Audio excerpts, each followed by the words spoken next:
नमस्कार दोस्तों, मैं हूं आपका दोस्त के बी। तो आज की इस वीडियो में हम रिपब्लिक डे के पूर्व संध्या पर हमारे देश में 2022 के लिए जिन भी पद्म पुरस्कारों की घोषणा हुई है उनके बारे में यहां पर डिस्कस करेंगे।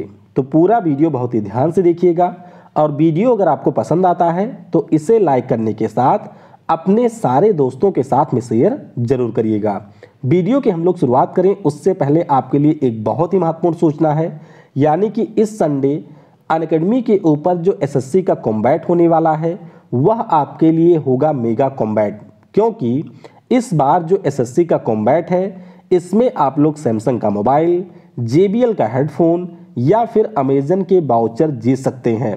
तो ध्यान रखिएगा, इस संडे 30 जनवरी को दिन में 12 बजे ये टेस्ट होगा और ये टेस्ट बिल्कुल फ्री है, यानी कि आपको कुछ भी पे करने की ज़रूरत नहीं है। तो आपको पिन कमेंट में एक लिंक मिलेगी, उस लिंक के ऊपर आप लोग क्लिक करिए और उसके बाद में इस टेस्ट में आप लोग डायरेक्टली इनरोल कर सकते हैं।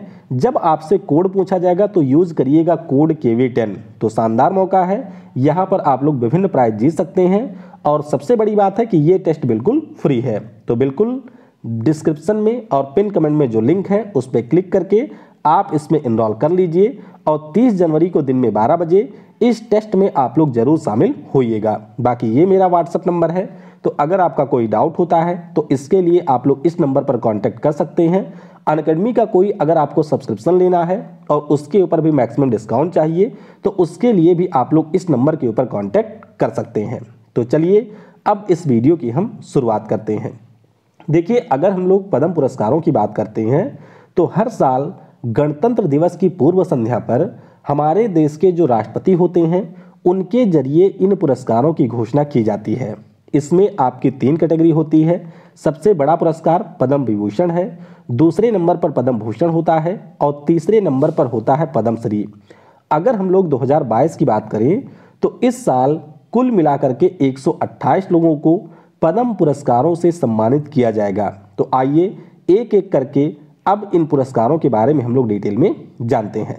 सबसे पहले बात करेंगे पद्म विभूषण पुरस्कार की। तो ध्यान रखिएगा, हमारे देश में जो सर्वोच्च नागरिक पुरस्कार है वो आपका भारत रत्न होता है।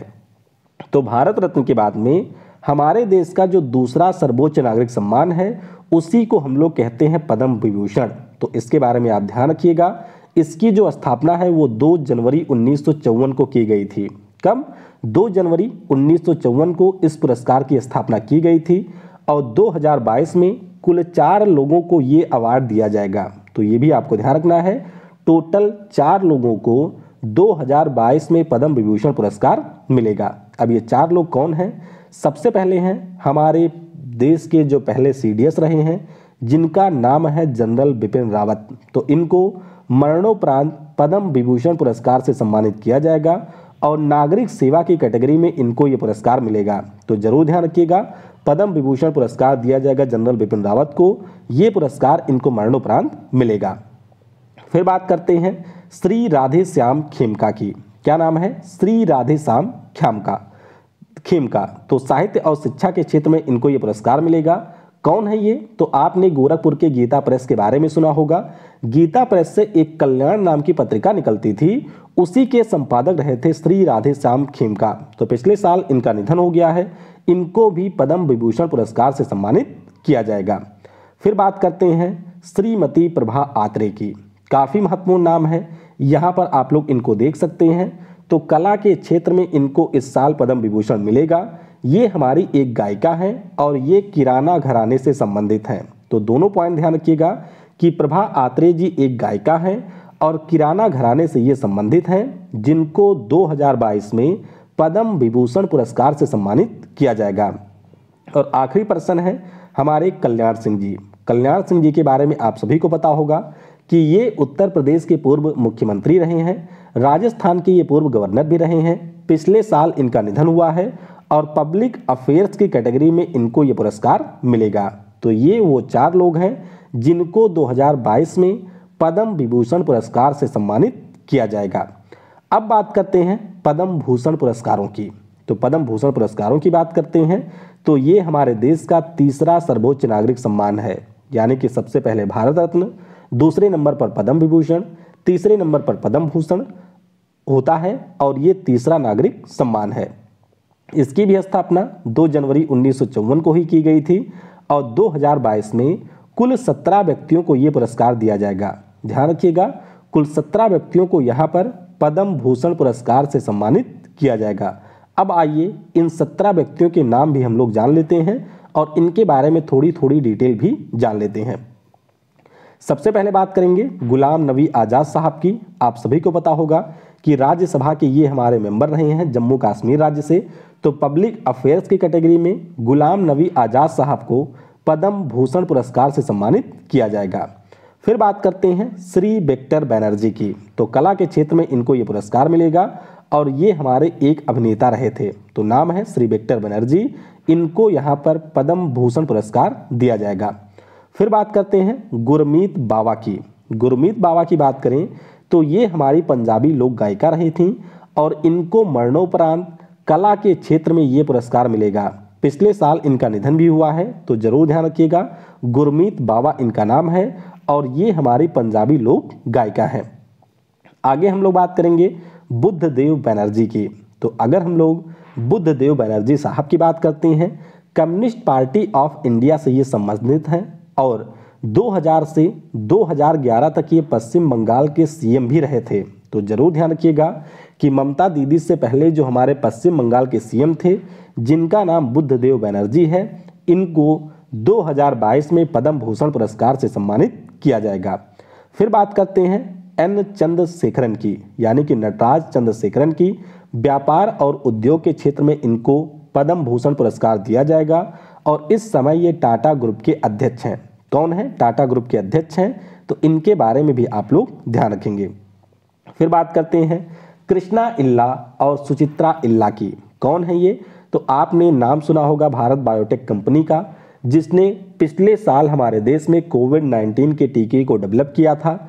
तो इसी कंपनी के संस्थापक हैं कृष्णा इल्ला और सुचित्रा इल्ला। इन्हीं को 2022 में पद्म भूषण पुरस्कार दिया जाएगा। ध्यान रखिएगा, ये एक कैटेगरी है, यानी कि आप लोग 18 नहीं कहेंगे, ये 17 ही लोग हैं। इनको एक साथ में मिलेगा पद्म भूषण पुरस्कार। तो इनके बारे में आप लोग ध्यान रखिएगा। अच्छा, भारत बायोटेक ने हमारे देश में कौन सी वैक्सीन बनाई है, ये आप लोग मुझे नीचे कमेंट में बताइएगा। आगे बात करेंगे मधुर जेफरी की। क्या नाम है? मधुर जेफरी इनका नाम है। तो पाक कला के क्षेत्र में इनको ये पुरस्कार मिलेगा। आपने वो देखा होगा, वो दिल वाले मूवी में जो थे डंडा नीचे वाले, जो मतलब कमिश्नर वगैरह बने थे, सईद जेफरी साहब, उनकी पहली वाइफ रही थी मधुर जेफरी।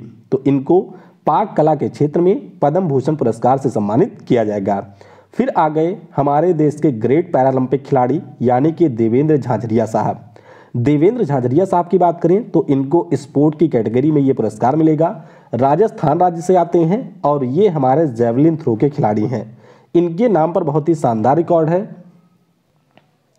2004 का जो एथेंस का ओलंपिक था उसमें भी इन्होंने गोल्ड मेडल जीता था, मतलब पैरालंपिक में। 2016 में भी इन्होंने पैरालंपिक में गोल्ड जीता था और पिछले साल टोक्यो पैरालंपिक में इन्होंने सिल्वर मेडल जीता था। तो इनको भी इस साल पद्म भूषण पुरस्कार से सम्मानित किया जाएगा। फिर बात करते हैं राशिद खान साहब की। तो यहाँ पर आप लोग देख सकते हैं म्यूजिक कंपोजर हैं, गायिका के मतलब गायन के क्षेत्र में इनको ये पुरस्कार दिया जाएगा। उत्तर प्रदेश राज्य से ये आते हैं और इनको भी इस साल मिलेगा पद्म भूषण पुरस्कार। फिर हम बात करते हैं राजीव महर्षि की। तो आप सभी ने इनका नाम जरूर पढ़ा होगा। हमारे भारत के ये कंट्रोलर ऑडिटर जनरल रहे हैं, कंट्रोलर एंड ऑडिटर जनरल रहे हैं और इसके अलावा हमारे देश के ये वित्त सचिव भी रहे हैं। इनको भी नागरिक सेवा की कैटेगरी में 2022 में पद्म भूषण पुरस्कार से सम्मानित किया जाएगा। फिर बात करते हैं अगले जो हमारे पुरस्कार प्राप्त करने वाले हैं, नाम है इनका सत्या नाडेला। तो इनका भी नाम आप लोगों ने जरूर सुना होगा। व्यापार और उद्योग के क्षेत्र में इनको ये पुरस्कार मिलेगा और वर्तमान में दुनिया की सबसे बड़ी कंपनियों में से एक जो माइक्रोसॉफ्ट कंपनी है उसके अध्यक्ष और सीईओ हैं सत्या नाडेला। तो इनको भी 2022 में पद्म भूषण पुरस्कार मिलेगा। फिर बात करते हैं सुंदर पिचाई की। तो सुंदर पिचाई को भी व्यापार और उद्योग में मिलेगा।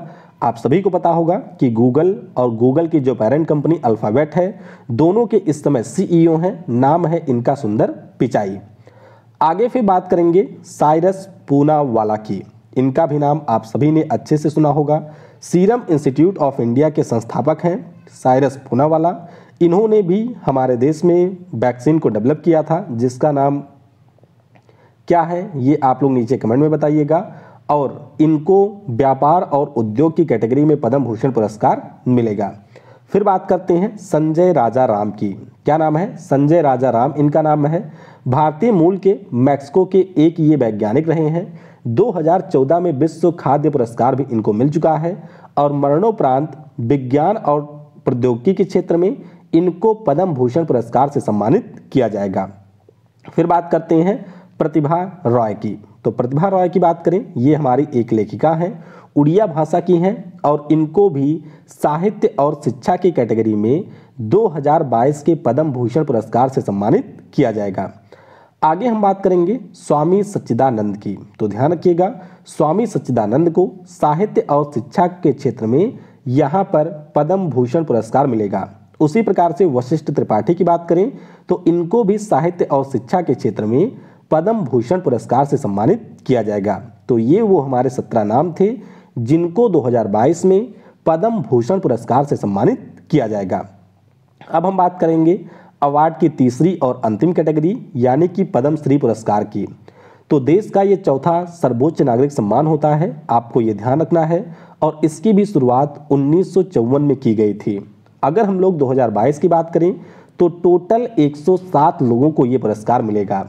अब इसमें कुछ आपके विशिष्ट व्यक्ति हैं, उनके बारे में आप लोग जरूर पढ़ लीजिएगा क्योंकि पद्म श्री से आपकी परीक्षाओं में जरूर प्रश्न पूछे जाते हैं। अब संख्या 107 है तो मैं सारे नाम आपको नहीं बताऊंगा।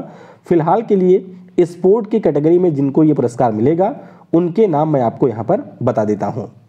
देखिए, सबसे पहला नाम है नीरज चोपड़ा का। आप सभी को पता होगा कि इनको अभी विशिष्ट सेवा मेडल भी दिया गया है सेना की तरफ से और इनको 2022 में पद्म श्री भी मिलेगा। और इन्होंने पिछले साल टोक्यो ओलंपिक में भाला फेंक में हमारे देश को स्वर्ण पदक दिलाया था। फिर बात करेंगे सुमित अंटिल की। तो ये हमारे पैरा भाला फेंक के खिलाड़ी हैं, इन्होंने आपके पैरालंपिक में गोल्ड जीता था, इनको भी पद्म श्री पुरस्कार दिया जाएगा। फिर बात करते हैं प्रमोद भगत की। तो प्रमोद भगत की बात करें, ये भी हमारे पैरा बैडमिंटन के खिलाड़ी हैं और इनको भी यहाँ पर पद्म श्री पुरस्कार से सम्मानित किया जाएगा। अगला नाम है शंकर नारायण मीनन चुंडा इल्का। 93 साल की इस समय इनकी एज है। कलारी पयट्टू जो कि हमारे केरल का मार्शल आर्ट होता है उसके वर्तमान में ये कोच हैं और इनको भी 2022 में दिया जाएगा पद्म श्री पुरस्कार। इसके अलावा है फैसल अली धर। फैसल अली धर की बात करें, ये हमारे जम्मू कश्मीर राज्य से आते हैं, ये भी मार्शल आर्ट के कोच हैं और इनको भी दिया जाएगा पद्म श्री। फिर बात करते हैं वंदना कटारिया की। इनका नाम आपने जरूर सुना होगा क्योंकि पिछले साल जो हमारे टोक्यो ओलंपिक हुए थे उसमें दक्षिण अफ्रीका के खिलाफ जो मैच हुआ था उसमें इन्होंने हैट्रिक गोल किए थे और भारत की पहली महिला खिलाड़ी बन गई थी जिन्होंने ओलंपिक में हैट्रिक गोल किया था। तो इनको भी दिया जाएगा पद्म श्री। उसके बाद में अगला नाम है ब्रह्मानंद शंखवलकर का। तो ब्रह्मानंद शंखवलकर की बात करें, हमारे देश के पूर्व फुटबॉल खिलाड़ी रहे हैं और इनको भी 2022 में पद्म श्री पुरस्कार से सम्मानित किया जाएगा। और उसके बाद में अगला नाम है अवनी लेकारा का। जरूर ध्यान रखिएगा, ये हमारे पैरा शूटिंग के प्लेयर हैं। पिछले साल जो पैरालंपिक हुए थे इसमें इन्होंने स्वर्ण पदक जीता, ब्रॉन्ज मेडल भी जीता और इसके अलावा देश का जो सर्वोच्च खेल पुरस्कार है यानी कि खेल रत्न पुरस्कार उससे भी पिछले साल इनको सम्मानित किया गया था।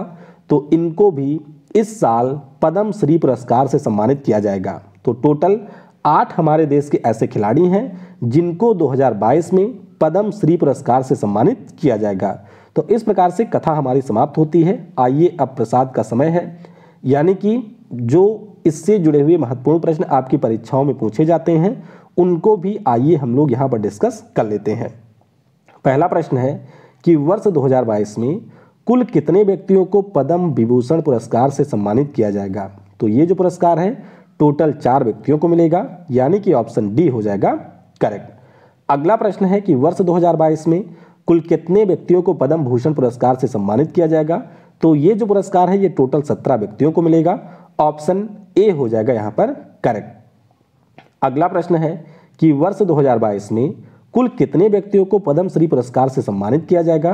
तो अगर हम पद्मश्री की बात करें तो ये मिलेगा टोटल 107 लोगों को। ऑप्शन बी हो जाएगा यहाँ पर करेक्ट। अगला प्रश्न है कि वर्ष 2022 में पद्म विभूषण पुरस्कार से सम्मानित जो श्रीमती प्रभा आत्रेय हैं, ये एक प्रसिद्ध कौन है? तो ये एक प्रसिद्ध गायिका है। कौन है? गायिका है किराना घराने की। ऑप्शन बी हो जाएगा यहाँ पर करेक्ट। अगला प्रश्न है कि 2021 में पद्म विभूषण पुरस्कार से सम्मानित राधेश्याम खेमका किस पत्रिका के संपादक थे? तो ध्यान रखिएगा, कल्याण नाम की जो पत्रिका है गीता प्रेस से निकलती है, उसके ये संपादक रहे थे। तो ऑप्शन ए हो जाएगा यहाँ पर करेक्ट। अगला प्रश्न है कि पद्म विभूषण पुरस्कार से सम्मानित कल्याण सिंह साहब किस राज्य के पूर्व सीएम थे? तो कल्याण सिंह जी की बात करें, ये हमारे उत्तर प्रदेश के पूर्व सीएम थे और राजस्थान के पूर्व राज्यपाल रहे थे 2014 से 19 तक। तो दोनों पॉइंट ध्यान रखिएगा। ऑप्शन यहाँ पर फिलहाल सी हो जाएगा करेक्ट।